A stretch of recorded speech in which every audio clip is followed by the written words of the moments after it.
Hey everybody, welcome to another episode of Heavy Water 77. How do you come off doing a show about one of the greatest albums ever, The Grand Illusion? You followed it up with a pretty fucking solid album. There it is right there, Pieces of Eight, which we're going to be talking about today. But before we do that, my partner, I'm not going to say because he got kind of mad at me yesterday for in the chat room and Cranium Radio for saying the equal partner of the show. I'll call him today, just to get everything on the square. Joseph, man, how you doing? Doing great. Yes, we're both the co-stars of this show. One star does not shine more brightly than the other on this He's the show. talent of the show. I'm sorry, I didn't quite hear that. We're That's just all gonna right. pretend like that didn't happen. Forgive me for Oh, my attire. I know I'm wearing Dio today. I usually wear a Styx show on this, a Styx shirt on the show, but hey, it's Dio, so I mean, you can't go wrong. But we kind of it's my fault. I fucked up because I couldn't find the right time to do it because this kept coming up, this keep coming up, this keep coming up. So I'm like, shit, we just did it on the fly here. I said, can you be ready in like 10 minutes? Like, yeah, no problem. So we're ready to go though, aren't we? we're ready. All right, man. What do you got in this album, man? Pieces of Eight Sticks. Yeah, this is another one that's surprising for their two biggest albums. There's not a ton of background information on these two albums, but fresh off the success of Grand Illusion, they toured behind that, back into the studio again, like they had been for the past few years, pretty quickly after Grand Illusion came out in 1978, going back into the studio to record this album, their eighth album. It was released in September of 1978, once again for the final time, recorded at the Paragon in Chicago, with the exception of one track, which we'll get to. Once again, produced by the band, engineered by Barry Mraz, same team that's been behind the last few albums. This one, as well, went triple platinum, just like the Grand Illusion had. Went to number 6 on the Billboard album charts, and actually, it ended the year 1979 on the year-end album charts at number 7. So Hmm. they had a year-end top 10 album in 1979. 3 singles were released from the album, all of which were fairly successful. They missed out on having 3 top 40 hits by one placement for one of the songs. So they had a top 20 song, a top 40 song, and number 41. So we'll get to those when we get into the songs each. But yeah, that's about all the background on this album. This is once again kind of been referred to as a concept album about capitalism, consumerism, money, greed, that sort of thing. A lot of the songs have that Don't theme change who you behind are them. for money. Yeah, Pretty basically. much, Hmm. pretty much. Don't chase the dollar because you might forget who Right. you are. So we'll see that a lot of the songs have that sort of theme, just kind of like the Grand Illusion did last time. So yeah, that's pretty much what I have as far as background. Is there anything else that you had Yeah, a mentioned? couple of reviews from All Music gave it 4 out of 5 stars. Uh, okay, I'll take that. Chris Gall's Record Guide gave it a C. And then, of course, Rolling Stone. Gave it 2.5 stars. So Wow, as for Rolling Stone, I'll take that's it. that's that's practically a five And star review from them. I want to read a little something. This guy's always been a freaking tool. I mean, I've never liked Lester Bangs. Philip Seymour Hoffman played him awesome and Almost Famous. I mean, you could tell what kind of a douchebag he kind of really is by way Philip Seymour Hoffman played him in almost in that movie. But he called this album. What's really interesting is not that such narcissistic slop should get recorded, but what must be going on in the minds of people who support it in such amazing numbers. Gall, nerve, and ego have never been far from great rock and roll. Yet there's a thin line, but crucial line between those qualities and what it takes to fill arenas today. Sheer self-aggrandizement on the most parallel level. If these are the champions, give me the cripples. Boo, bite me, Lester Bangs. Always hated that guy, but it's a triple platinum album, like you said, so obviously somebody's people like it. So And almost 50 years later, they're still filling arenas. So right. The fuck you see. But anyway, let's get into the songs real quick. We're gonna start out with a banger of an opener, man. Great Wide Hope. yeah, for the first time in a while, we have a JY track opening an album. It's pretty exciting. Um, Dennis doing the little kind of boxer announcer intro, which is The I've city always of thought was broad really cool. shoulders. Yeah. I always thought was pretty cool. And then just into an absolutely ripping JY track. This is one that I think we both talked about. We wish they'd bring back into the set Mm. list. Unfortunately, probably not going to happen unless they play the whole album live, which again I don't see happening just because of how much JY has to do with this album. But just a great track. I mean, what an opener! Just kicking the album off right. Last time with the Grand Illusion, it was not really a really heavy rocking track that kicked the album out, but this time they're firing on all cylinders right from the gate. Yeah, I agree. This reminds me of kind of the Wood and Nickel era as he started with their JY banger, and this doesn't disappoint, man. You know what? I lied. I said that John Panasta was kind of neutered in his drumming during these albums, but he fucking is ripping on this track, man. Yes. Absolute brilliant drum work, and this song is incredible. Yeah, I love that opening. I love the way they kind of redid it on that Grand Illusion Pieces of Eight concert in Yes. the background. That was Yeah. pretty cool, actually. But I still don't understand the cover. You know, I really didn't do much deep delving into the cover, the meaning, but I always thought it was kind of weird. But It's just one of those hypnosis covers. They yeah, do weird things. and you know what it is when you see, you know what album Yeah. it is exactly. But yeah, what a great way to start off an album, do with a great JY fucking song. So yeah, awesome start. So let's move on to the next song, our first Dennis song, actually written by both Dennis and JY, I believe. I'm okay. Yeah. Keep the momentum going with this. Great little cool drum intro on this one. Kind of a little mini drum solo from John into a really good Dennis song. This is the one I had mentioned was partially recorded at the Paragon, but also the organ section in the middle was recorded at a cathedral in Chicago on their actual pipe organ, which is pretty cool. I think they did the same thing back in the Wood and Nickel days when they did I forget what it was. It might have been Little Fugue in G. I was about ready to say that, or Father, probably both Father I OSA think, too. It's got that yeah, feel to it. Yeah. I think that they recorded on an actual pipe organ in a Yeah. cathedral. It might have been even the same one. Mhm. But yeah, you can tell I love that pipe organ part, the keyboard, the organ solo in the middle, and Dennis sounds great. Just a really good up tempo song with a great message behind it. Definitely one of my favorites, an underrated one on this album. I really, really enjoy this track. Two for two so far. Yeah, I agree. I love Dennis's his delivery on this. It's like he's kind of talking to you personally, you know, with the lyrics. As I'll say, everything will be fucking okay, man. I forgot what a great song this was. I have not deep dive on Pieces of Eight in a while, but man, and I think I was telling you before we did this. That is a great freaking song, man. Absolutely brilliant, brilliant song. And you mentioned everything about the instrumentation on it. Long song, almost 6 minutes, I believe, Mm-hmm. but it's one of those songs that goes by quick. It's that good. So absolute two for two without a doubt. Oh, so then we get into the first Tommy song, Sing for the Day. Yep. For the third album in a row, we have a great Tommy acoustic song being one of the singles. This is the one that barely missed out on the top 40. This song went to number 41. And actually it didn't even I don't think it was even released as a single until 1979. So they were already almost on their next album by the time this came Right. out. Um, so this is another great one. Tommy just keeping his track record pretty much 100% at this point. Um, just a really, really great acoustic song. Dennis has some really cool keyboard parts in this one. Um, I love the part, and it's very similar to the part in "Fooling Yourself," where it kind of has like a fake out ending. It kind of stops, and then Tommy comes back in with the acoustic guitar. Just a great, great part of the song. We'll get when we talk about the next song. We'll get into what I was very mistaken when I was a kid about the way that the track listing on this album went, but we'll get into that with the next song. But this song was part of it. But yeah, just another great Tommy acoustic track. Tommy, like I said, batting about 1,000 here so far on his Styx career. Right.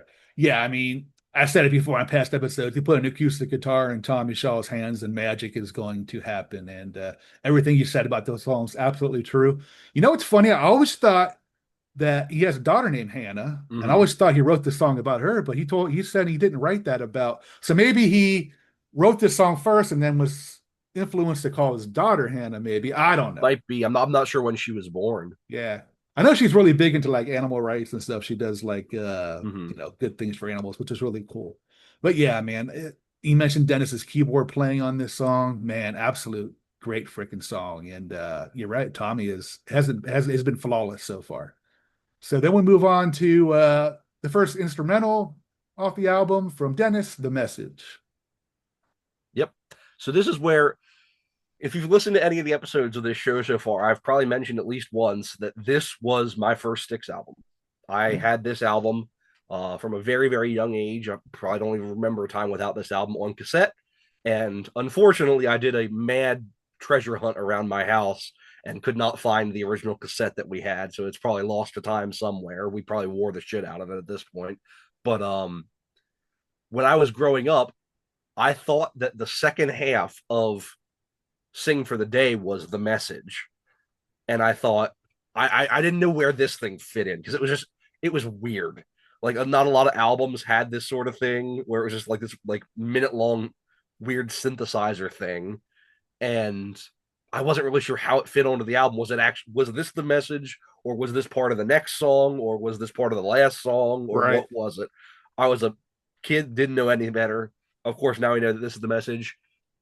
I mean, it's kind of whatever. It's a cool little synthesizer thing, but it's kind of like if I had to compare it to something, I compare it to the opening thing on 1984 from Van Halen. Like it's this weird, like minute long, pointless synthesizer thing that's just kind of in the middle of the album for no reason. Right. But unlike 1984, this would not have been a great opener because Great White Hope is No, fucking solid. Yeah, I mean, I hear you. It's like, is it the end of Thing for the Day, or is it, the beginning of the Lord of the Rings?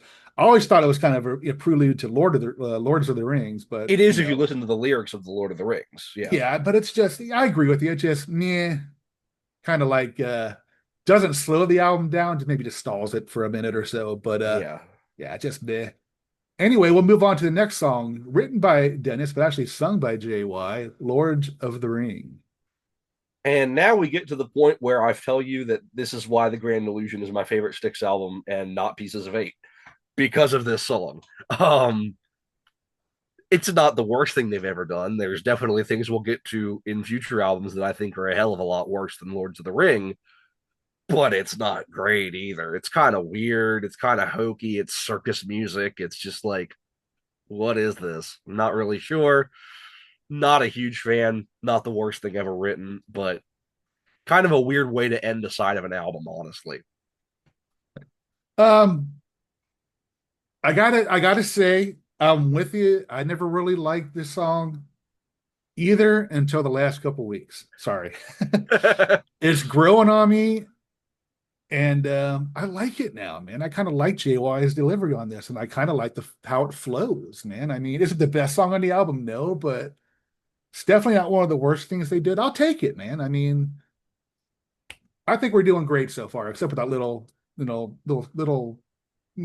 flat line with the message. But yeah, man, I've actually grown to like this song, and I know I've told you in the past, like, man, this song's terrible. I never really could get into it, but I must be getting old, or I don't know what the fuck's wrong with me because my opinions have been changing a lot lately on stuff. So maybe I'll hate something like the next song, which won't happen. But anyway, I'm gonna say, let's flip this bitch over and do maybe a song you heard of, Blue Collar Man's Long Nights, Tommy Shaw. yep, Tommy Shaw. I mean, as we'll figure out, Tommy Shaw is gonna own side two of this album, with the two tracks that he has. Um, these are the two Tommy songs on this album are the two songs they still play live off this album at every Yep. concert, and have played at every concert since it came out. Um, Blue Collar Man is one that definitely picks up the tempo when you see him live.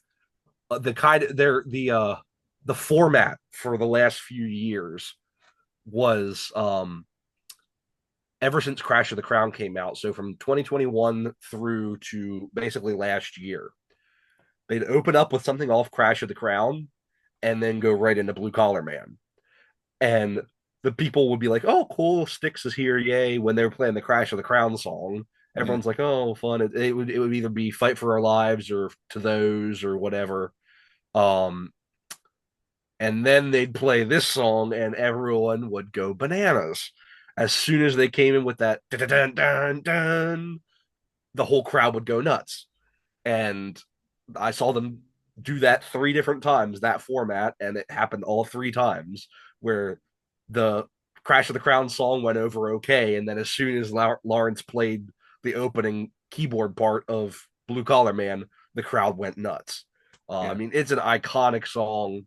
on the radio all the time. It was this big hit single, number 21 on the charts. Um, Probably top five as far as most famous Styx songs, I'd probably say. Um, and it deserves it. It's a great track, great way to open up side two. Side two for me is what carries this album, in my opinion. Side two is going to be brilliant. So we'll get into that as we get into the rest of the tracks. But Blue Collar Man is a great way to open up that side of the album. Yeah, Dennis bringing out that electric freaking piano or organ, whatever he is, it's just like he did that a lot during the Wood and Nickel days, and he's brought it back here, and it's just a legendary. You know what it is when you first hear those first few notes, and that's probably smart of them to place a newer song in front of it because kind of like, people are just meandering around with the new song, but when the Blue Collar Man comes on, it's like, yeah, kind of like, keeps that energizes the crowd and gets them going. I mean, I can't remember a show where they did not do this song, and I can't envision them not doing this song in the future. Classic Tommy Shaw rocking tune. Actually, I think this is the first song where you're going to start hearing a lot of songs with the word paradise in it. Uh-huh. I think. I mean, you, Tommy mentioned that. We were, when I was watching the Grand Illusion, um, the reunion tour from the Great Illusion, Tommy said they wrote a song. I can't remember. It wasn't Dear John. It was the other song. I think it was actually called It was Paradise, called I think. Paradise, yeah. And he says before they talk about it, it's like, this is the last song where we're going to put the word paradise in the song. He actually did say that, which was kind of funny. But I'm like, damn, they did say paradise a lot in their lyrics, didn't they? Yeah. But every song every that they put it in, I think is a pretty good tune. So yeah, I mean, classic Styx tune. And then we move into my favorite Dennis Deep track. This is, man, what a great tune. Queen of Spades, written by Dennis and JY. Yep. I mean, there's not much I can say about it. It is easily one of the best Dennis deep cuts, one of the best Styx deep cuts, one of the best Styx songs, honestly. They rarely got this heavy, and it is amazing. Dennis sounds so menacing on it. It's just so cool. That cackle he does You is just lose. you lose. It is Yeah. so good. The band is firing on all cylinders. There's light and shade because it opens up with that kind of slow eeriness. And then they have the breakdown later in the song when he hits the really high note.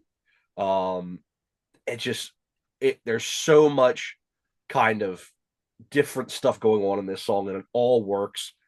Easily one of my favorite songs on the album. Might even be my absolute favorite song on the album. Yeah. Love this song. Yeah. Kind of has a Sweet Mountain of Blue tone to it, how it starts out and Yeah. then starts rocking. But you mentioned Dennis's vocals on this are amazing, and I love that part. We tried to mime, or not mime, but karaoke it, excuse me. Um, but what makes this song for me is everything you said about it is true, but that JY solo at the end, man. Woo! Yeah. And then it goes back into the slow, the main riff acoustically. And this is a brilliant song. The structure of the song is amazing. The tempo changes, everything about it, man, makes this song a total classic tune. It's what is it? I would put this probably definitely top 10. It may even be a top five Stick song for me. But yeah, it's a great song. I have seen them do this song a couple times, and fucking I'm they jealous still of did. you.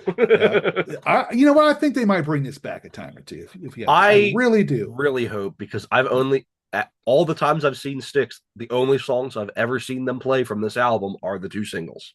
No. Yeah. I've seen them do at least four.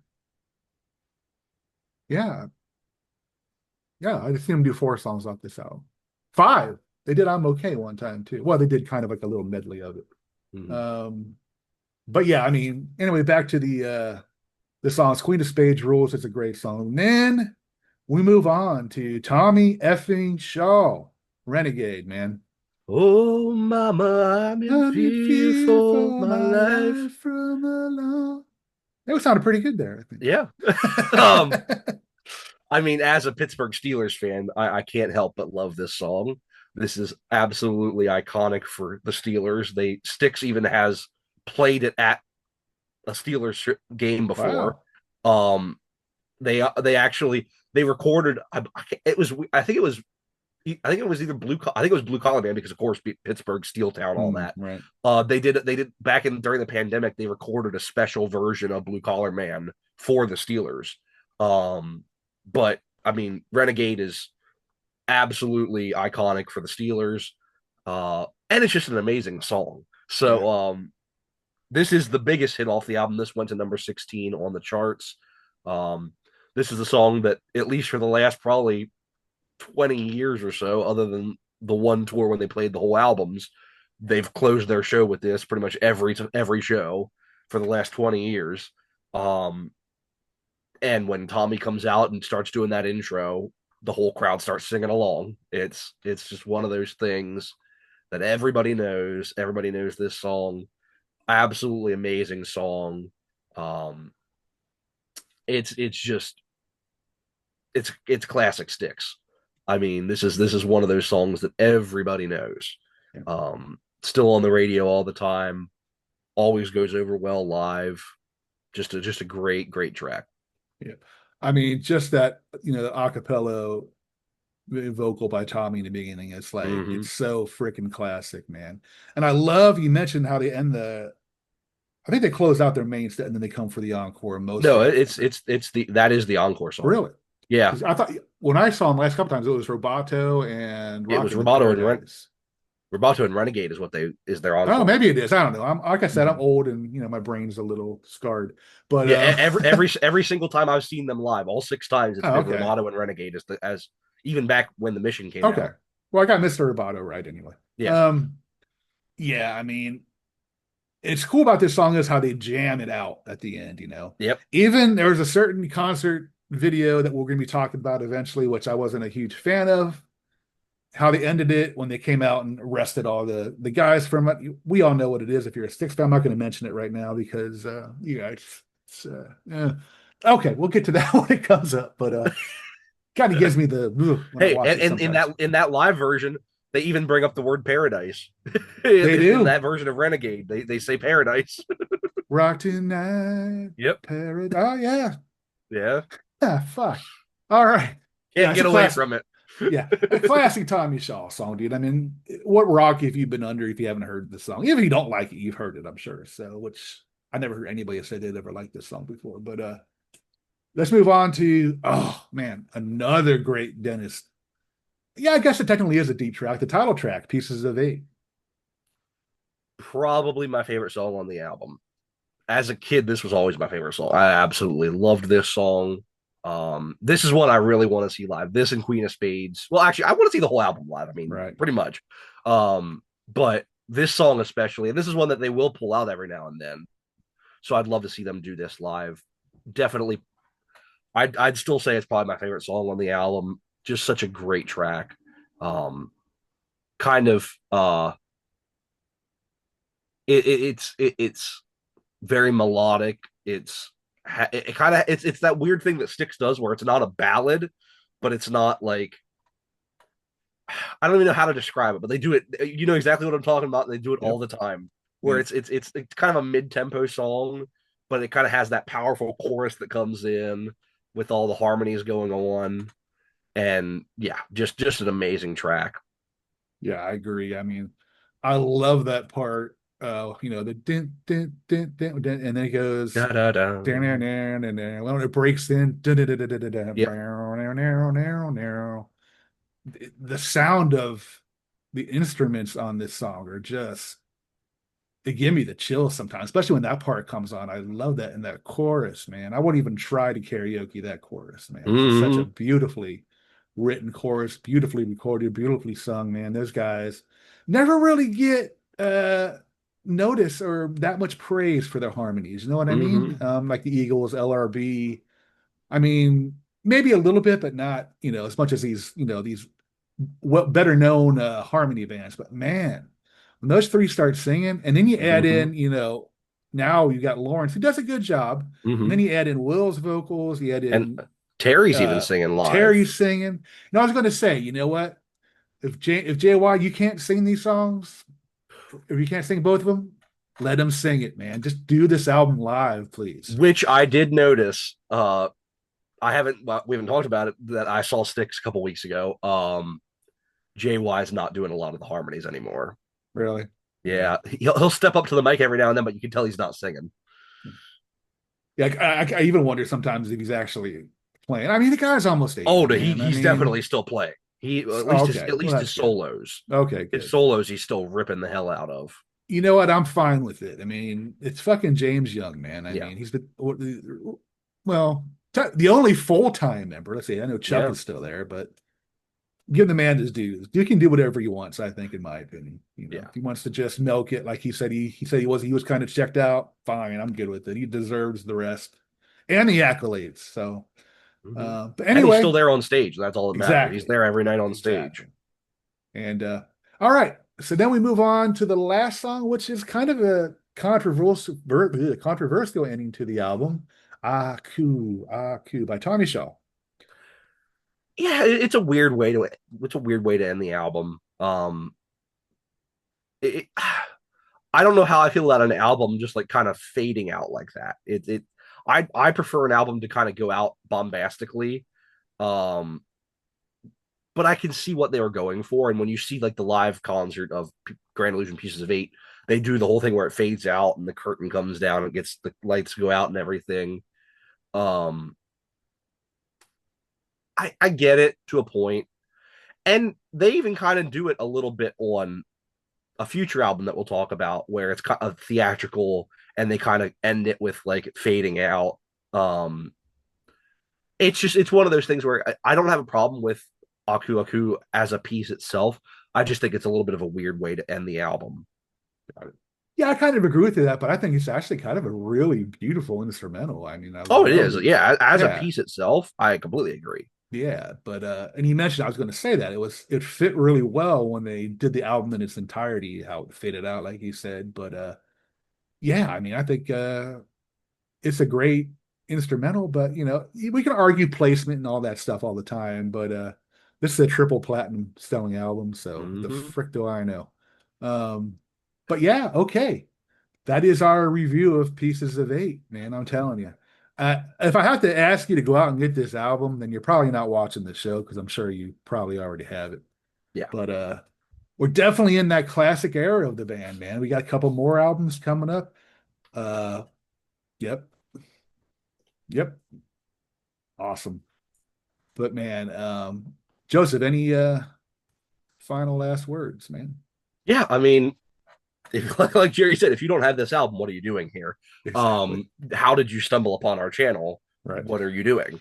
Um, It's probably our looks. You it know, we is. are pretty hot. Yeah. They saw these faces and said, "Hey, Yeah. I got to check that out." Right. And then they said, "Hey, they're talking about music too." Okay. Um, but yeah, definitely in my top five Styx albums. Just such a classic album, very important album to me. Like I said, growing up, absolutely amazing album.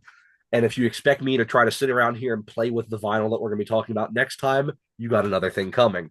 Because God, what bad freaking. Oh, I'm not getting into that now. Anyway, the little teaser for next episode. I will Right. not be sitting here and trying to fuck around with that vinyl. Yeah. Well, thank you everybody for watching. Thank you for subscribing, liking, and you know all that stuff. Tell a friend. Tell an Um, enemy. yeah, tell an enemy. You know. But we love doing this, and we're going to do it every 2 weeks now. But I hope you can accept that we just got a lot of stuff going on, and we're trying to keep our subject, our you know, kind of stretching out the Styx catalog a little so we can be on here long because we love doing it. So, and I love doing it with Joseph, man. So, looking forward to a long, long, long partnership. Even after we're done with Styx, who knows? We may, I don't know, do something similar. Who knows? Depends if, This might yeah. turn into a YouTube review podcast. Who knows? Exactly. Oh, yeah. I'll have to think about that. But I would, I think I might be busy that week. yeah, yeah. I could do the first few albums of those, but after Rattle and Hum, I'd be a little Oh. no. But Mm. all right. But anyway, man, take care of yourself. Y'all be good, and we'll see you next time. Bye bye.